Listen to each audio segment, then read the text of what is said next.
Hello again. Today I'm going to be replacing this banister with a different one. I'm going to be putting on an oak one that looks nicer. I'm going to be changing the spindles over. The other thing I'm going to do is check out these new zip bolts. So this is the bottom one, screws into the newel post, and then the banister fits onto it. And at the other end there's a little thing like this that goes into a key plate like that. So the idea is you put it in at the bottom, and then this clips in at the top and holds it steady. Well, we'll see how they go. So the first thing we've got to do is to remove the old one. Now this is going to vary depending on if you want to try and keep some of the bits or not, but I'm going to try and keep these. I might be able to sell them on again. The rest of it I'm going to keep the newel posts, and then I'm going to replace them with new. And the first thing on this one, I've noticed, you can see here there's some strange extra strip on there. Well, that's clearly hiding something. So the first thing we're going to do is just pop that off and see what happens, and then following that I'm going to take a look at these and see if we can figure out how this is attached, because that's going to affect how I take it off. If it's a zip bolt like I've just shown you, then we're going to have to chop it off and find a way of unscrewing it. If it's nailed on or screwed on, we'll see if we can find the screws to undo them. Otherwise it may well be a tenon, mortise and tenon, in which case if it's glued it's going to be more difficult to get off, and it's going to involve a hammer. Let's see how we go on. I'll take this bit off first and see what's hiding underneath.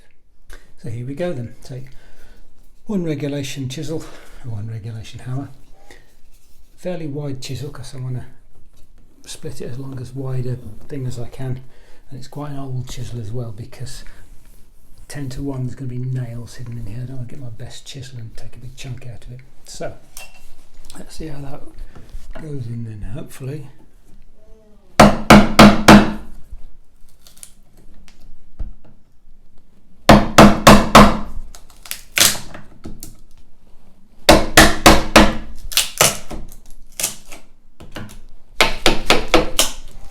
Okay, so you can see it's coming off quite nicely. It will leave a mess, but we can clean that up later on, and I can start to see where the nails are. There's one there, and as I just basically lever it out, I'll see the nails underneath, and then I can pull the rest of it off. So I'll do that now. So here's the bit of wood coming off now, all the way down. It just drops off there. A little bit left at the bottom. You can see the nails that are in here, and you can see what it's hiding. Obviously in the 1970s there was some sort of slats going up here which they just covered over, so I'm going to have to fill those, make a much nicer job of it. But you can also tell, if we look up here, I can feel that this is actually a mortise and tenon joint, so that's going to be interesting to get off. Judging by the way it's cracked all around here, I'm hoping that it's not glued in very tightly, but we'll see. Okay, now getting these nails out will be a bit of a challenge. The problem is these ones at the bottom, because you've got a tight angle here. The standard way of getting a nail out with a claw hammer, you see it won't go in because of the size of the hammer. What you need is one of these. This is a nail bar. You can pick them up for next to nothing at places like Screwfix, and they've got a nice little thin bit there. I can just pop that in, and out comes the nail. So we'll do that, clean that up. So the next thing I'm going to do is take this noddle thing off the top, whatever it's called, and all it needs is a few blows from a hammer. Usually they're just glued on, probably with some nails as well, so we'll see how it goes. Just give it a slide, the hammer up the post and onto the thing. And there you go, you can see it's come off straight away. This particular one is just nailed on, but there's also a little hole, and there's a hole in the top that matches it. So there we are, that's off. Now the next thing I want to do is take out these spindles. I'm going to do those first, and I'm going to leave the handrail in at first. I want to try and rescue these spindles if I can. I might be able to sell them on eBay. I might be able to, so we'll give it a go. So I want to get them out intact. The way they're fixed in is they're usually glued onto this diagonal piece, but these little sections go in between. So what we need to do is get the first one of these sections out. They're normally glued in, probably nailed in as well, and the first one's always a bit difficult to get out. Once you've got one out, it's much easier to do the rest. And what we do take a chisel, a sharp chisel, but again use an old one because there could well be nails in here, and I'm just going to hack away at this very carefully, going in diagonally first of all, pop out the middle, and then see if we can't get that out.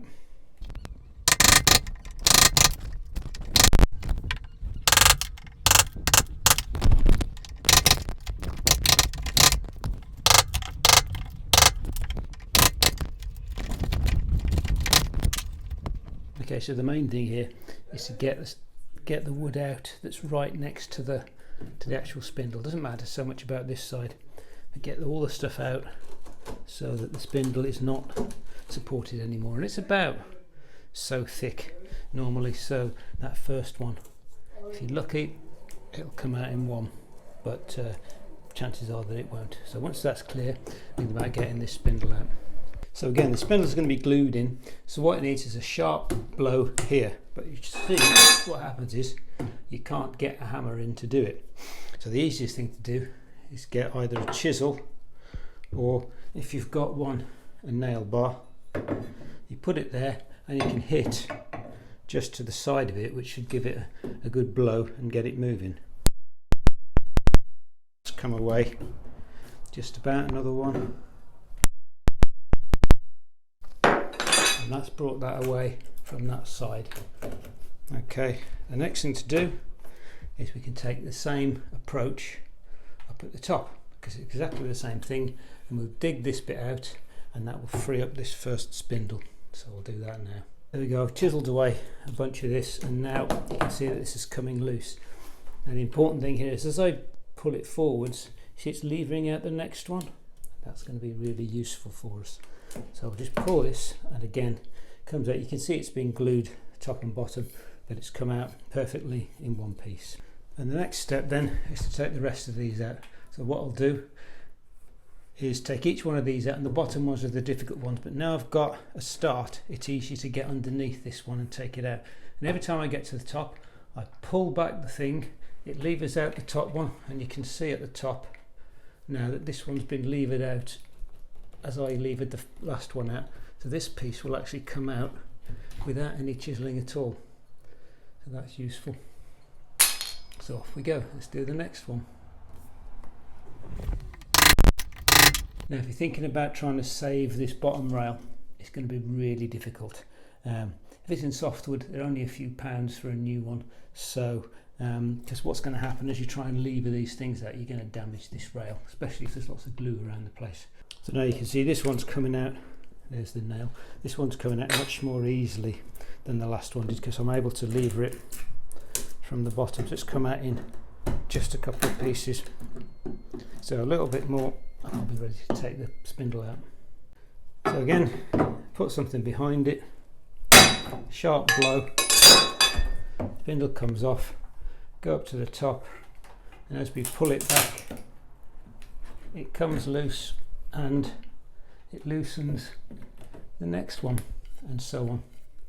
So I'm going to keep going now all the way up and fetch all the spindles out. Okay, so now all the spindles are out. The next thing I want to do is trying to get this base rail out. I'm going to leave this in as long as possible because that forms a barrier. If there's people living in the house, especially if they're young people, then you want to leave this barrier in as long as possible before you take it out. Okay, so these things are normally attached by screws. Now finding them, not easy. It looks like there's one there and then possibly one there. So I'll take as many screws out as I can find, and then it's a matter of brute force and ignorance to try and get the thing off. So look for the screws first. Okay, so the screws are proving really difficult to get out. They're all rounded and full of glue. So what I'm going to do is lever it out. So I'll put a chisel in one end.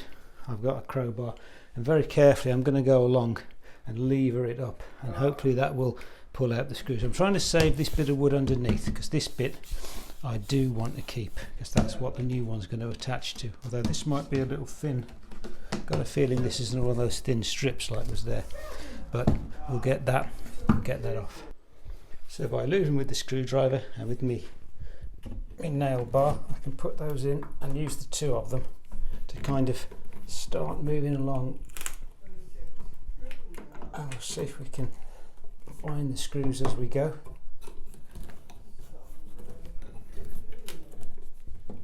Now you notice I've started from the top end because it levers away naturally at the top end. At the other end the angles are so, the angles will jam as it tries to come up, so this is much easier to do it this way around.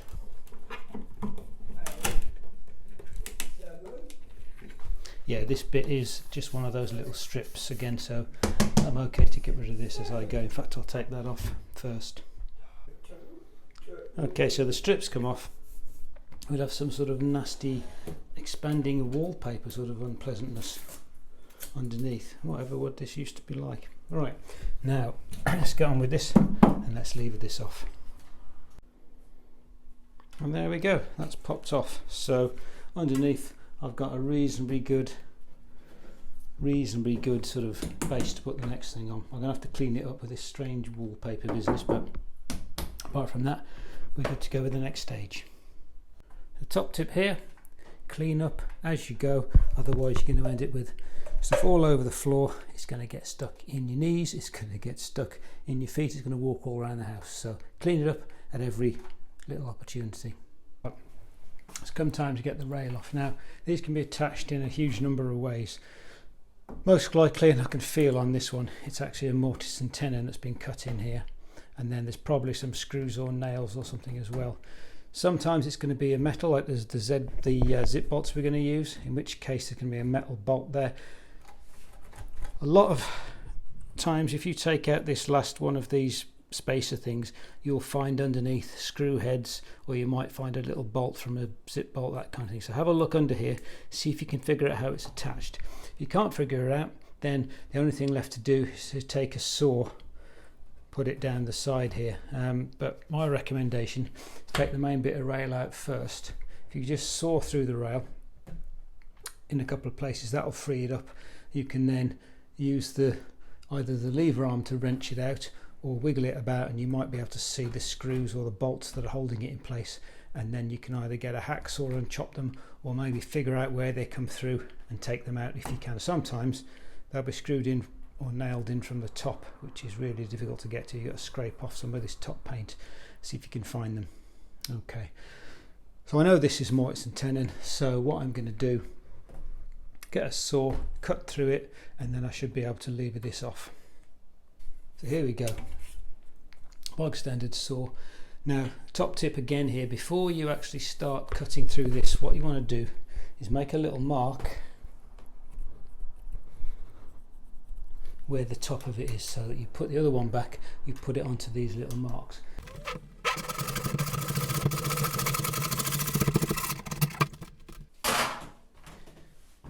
Okay, so we're through, and you can see in fact this isn't really held by anything, it's just held in by the mortise.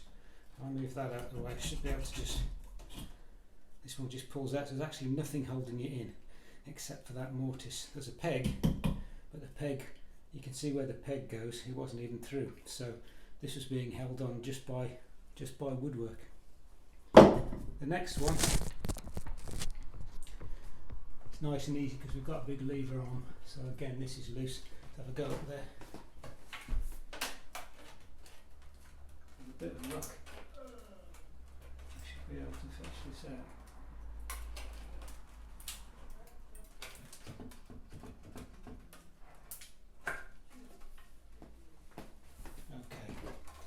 See, this one had a nail as well, so it's going to be an interesting one because it actually, as you see it, it tucks in to the top, so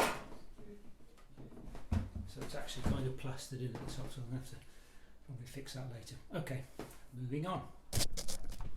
So what I want to do now is specific to this build, probably something that you won't have to do, but these holes are no good, particularly the top one, because I need to be fixing the bolt into that. So what I need to do is take out these, you can see in here there's a little wooden pin that was supposed to hold in the mortise. I need to cut that out, and I need to put pieces of wood, I have to plane down some pieces of wood to fit in these gaps, glue them in, cut them off, and then sand the whole surface down to get a nice flat post to start with. This is a good time, if the posts are a bit of a mess, do them up now, get them some undercoat and stuff on them, because they're going to be much easier to paint while they're here and exposed. Otherwise, once you've got all the little struts in, then it's going to be hard to get your paintbrush in. So I'm going to do that next. So now I've prepared the posts. So pieces of wood, sanded it down, put filler on it, sanded it down again. It's nice and smooth now, and all I need to do, a couple of coats of undercoat, and that'll be good to go. As I said before, it's really important to get the post right before you start, otherwise it's really difficult to get in between the slats. Okay, so the next thing we've done, now that this is done, it's nice and smooth, painted white, what I want to do is start with the base rail. You can see it's got a groove in it where the spindles fit in. So all I want to do, the first thing I want to do is to make the angle up at the top here. Now do that using one of these, balance that without it falling on my head, and all you do is you put it up against the angle, put it to the right angle and turn it. And you can see I'm getting this sort of angle, and I can attach that now to my mitre saw to get the angle right. So back at the stairs again, there's the angle that I've cut. A bit messy, but here we go. I'll put this along here, and you can see that the angle is correct. That's the angle I'm looking for. Okay, so I've got the thing lined up against the angle at the top, and I've made a mark here where this comes in. You don't have to be very accurate, I'll show you why in a minute. But the other thing I'm going to do here, top tip, is to make a mark to show which way the angle goes. Like that, if I can get it to the camera. So that I don't accidentally cut it the wrong way. Been there, done that. Okay, so here we are back at the saw.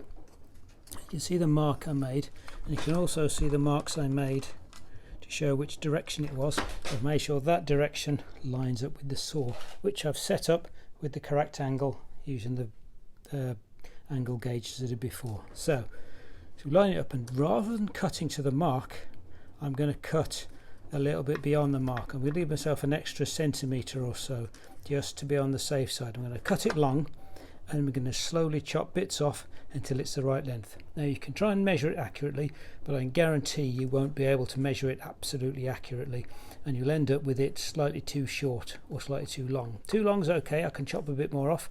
Too short, I can't glue a bit on. So we try and sort of chop it and then just bring it back 0.5 millimetre at a time until it fits exactly into the space. Now obviously if you're doing it with a hand saw, a tenon saw, what you would have to do, mark it accurately all round, cut it with a tenon saw. You can't shave as much off as you can with one of these saws, so you have to be a little bit more careful with that, but that's the way they used to do it. Okay, so I'll cut that. So here it is in place, correct, which it seems to be, and then we go up to the other end, and you can see it's slightly too long. Okay, so I'm going to now trim off a little bit more and a little bit more until it fits. And notice I've made a mark at this end so I know which end I'm trimming, because these two angles are not necessarily the same. So here we go, been back and forth about 3 times, and it's pretty good. So that's ready to be fixed in place now. So holes drilled every so often. All I'm going to do, line it up and then screw it in place with a set of screws. Make sure it's in the middle, all the way down, like that, and we're good to go. I'll just do up those screws. Okay, so now once the base rail's in, immediately we start thinking about cutting the angles on the main handle. But wait, before we do that, we need to sort out the holes ready for the zip fixers, and those have to be drilled before the angles get cut. Otherwise you're trying to drill an accurate hole into an angle, doesn't work. So let's mark the angles out. The first thing I'm going to do is mark the center line. So if I take 3 points along here, and very carefully I can mark the centers, so that one's going to be there, and then I'll do one in the middle and here. Make 3 marks and then draw a line down the middle. Now we can measure, and the instructions say 24 millimeters down from here, so I can mark that in as well. That's the 24.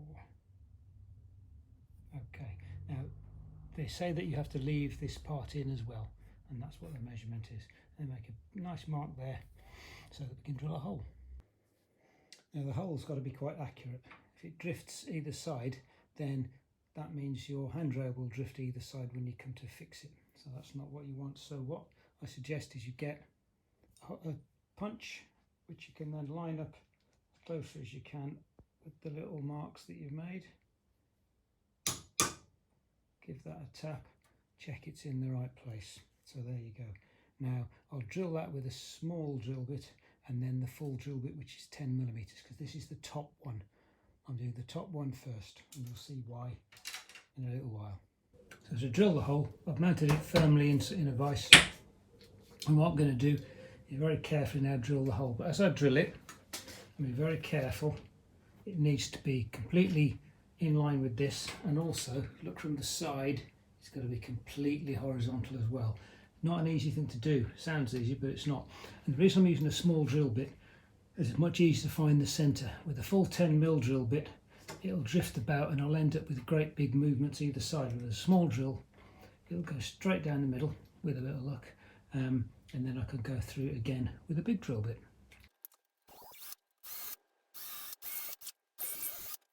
Here we are, 10mm drill. So this one, I'm supposed to drill it to a depth of 100mm, it says. So we'll do that, and I've measured that, which is about the length of the drill, to be honest. So we'll start again.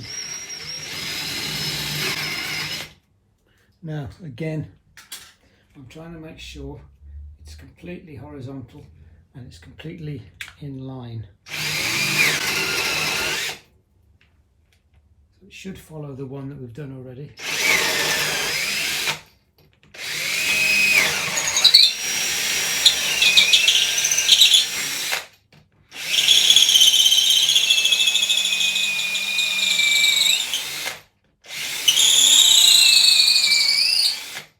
So that's the hole drilled.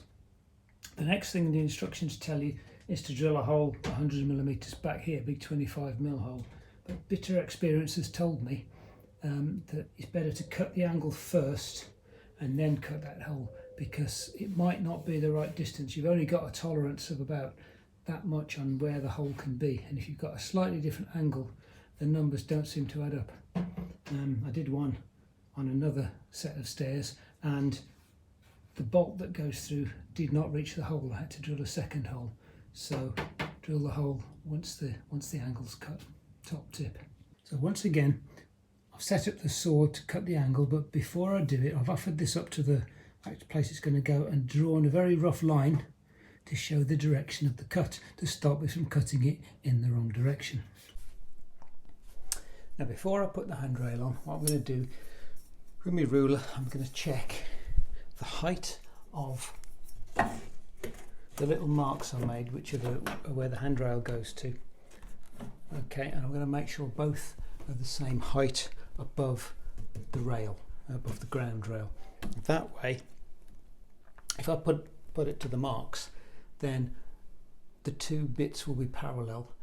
All of the slats will be the same length, which means I could just cut them one after the other against a block so that they're the right length. I don't have to measure each one in turn and check it, so that's going to save me a lot of time. So check these are exactly the right height at both ends. So what I'm doing now, I'm going to mark out the length of the rail. Now look, and this is why I cut the far end first. I can now wedge that up against the end there, so I'm just holding that from here, that's not fixed, and then down at this end the extra bit sticks out over here, and I can take a pencil and I can mark, I'll move that to the exact spot, I can mark where the length needs to be. Now again, I'm going to cut it too long so that I can then trim it back till it's exact. I'm going to mark it, and I'm also going to mark the direction that the angle needs to be in, and then I'm going to cut it square. So I'm actually going to cut quite a small amount off, but that should be that. So I've now measured it, marked it with a set square, but I'm just comparing it before I cut it. I'm just comparing it to this angle again, and make sure I don't cut too much off. Measure twice, cut once. So again, I've marked the middle, I've marked 24 millimeters down from the top, and now I'm going to drill a hole. So this time I think it's 8.5 millimeters it suggests drilling. Again, I haven't drilled the big hole in the back yet because I want to wait until I've chopped off the corner. So it's marked there where it's going to go. That's not the actual angle. That'll be marked properly. That's just a rough idea of it. And then I can drill that hole when I know how long it is. We'll do that in a minute. But first of all, let's drill the hole. So here we are. Hole is drilled to a depth of 90 millimeters and we're ready to go. So the next thing we want to do is cut this angle. So again, I'm going to use my angle gauge. I'm going to set the saw up. I'm going to cut that, but I'm going to cut it, you know, half a centimetre too long so that I can slowly bring it in a bit at a time again so that I can get it to absolutely fit perfectly. Okay, so now I've cut the end off. I'll put it in at the top and I'm just holding it by hand here and I'm just having a look at it now compared to the line. So you can see it's below the line, so it just needs a little bit more taking off it and it'll fit. And you can see the angle's slightly out, but as it comes closer, that bottom angle will come in and it should fit. Also looking at it from the top here to make sure that there's no error, because there can be a twist in the post and you might need to take a little bit off either side just to make that fit, in which case you can put that into your mitre saw as well. But it looks like I just need to take off another half a centimetre or so. So I'll go a little bit at a time, a few mil at a time until I get that to fit. So I've got the thing out now. So I'll lay it on the top and I want it to be in to about there. About there when it's tightened up. So obviously this is an angle. And then I make a little mark at the end. Now that's where it needs to go in by. So I really want the hole, it's 12 mil either side, something like that. And then I can put the extra nut in and I can tighten this up a bit and I can loosen it a bit just to give me that range. So it looks like that's where I drill the hole. So I'll mark that in the middle. So that's going to be 22. And I'll put my 25 mil drill down there. So the depth is going to be 35 mil. I've got it held in a nice firm vise. And off we go. And in fact there's a fair amount of hardwood dust coming off it, so I'm going to put a mask on for this part.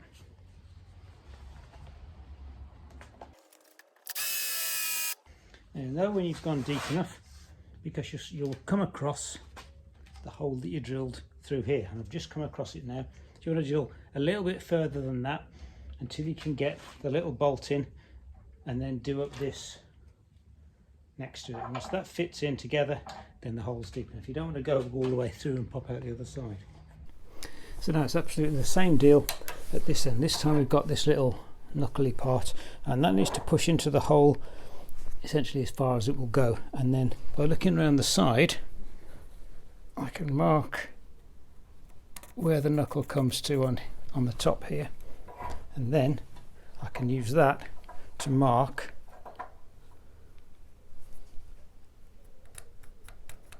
the length of the hole. Then I'm going to come back about 12 mil from there, because that'll be the centre of a 25 mil hole, and that'll give me enough space here for this to go in, because there's not a lot of tolerance. The next step is to measure the distance from the centre of the hole to the top of the handrail.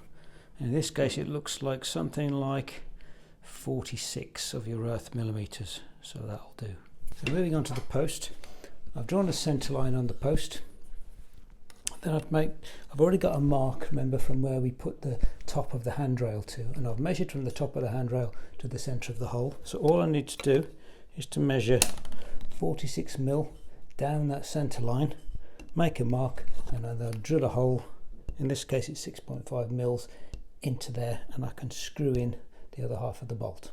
And it needs to be 65 mil deep, so what I've done is set this drill bit into the drill so that it's just over 65 mil. So if I drill all the way to there, then I know I've got the right depth. And finally we can screw this in. It's the end with the aggressive thread on it, as you probably guessed, and we just screw that in all the way.